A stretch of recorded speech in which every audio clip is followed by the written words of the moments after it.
এখানে বললেন ব্রত এবং উপবাস। আমরা বলি একাদশী উপবাস করেছি, শাস্ত্রে বললেন ব্রত এবং উপবাস দুটোই আলাদা বস্তু।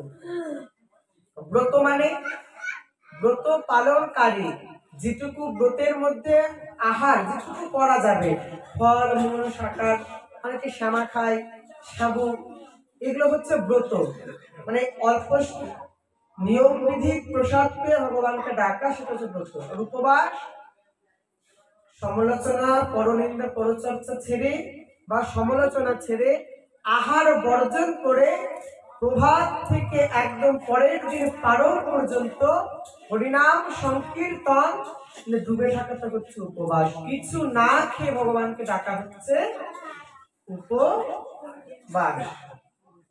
তাই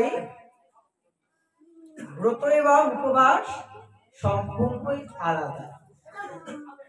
তার জন্য আমাদের মহাদেবকে বলা হয় পরম বৈষ্ণব।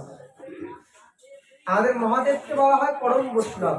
এবার আমাকে একজন এটাকে প্রশ্ন করেছিল যে প্রভু, মহাদেব তো পরম বৈষ্ণব, তাহলে তার কাছে তাহলে ওই মালার ব্যাগ থাকে না কেন? আমাদের তো বৈষ্ণব জগতে একটা মালার ব্যাগ একটা ছিল, আমরা জপের একটা প্রাধান বিশেষ আমাদের এই জপমালা, যাকে বলা হয় রাস মঞ্চ। জপমালাকে বলা হয় রাস মঞ্চ বা ভগবানকে ডাকার একটা উপায়। তাহলে মহাদেবের গলায় তো ওইদিকে সাপের একটা মালা, গলায় একটা সাপের মালা পড়েছে, পরনে একটা বাঘের ছাল, আর গোটা গায়ে একটু ধুলোবালি মাখা, আর তো কিছু করে নাই।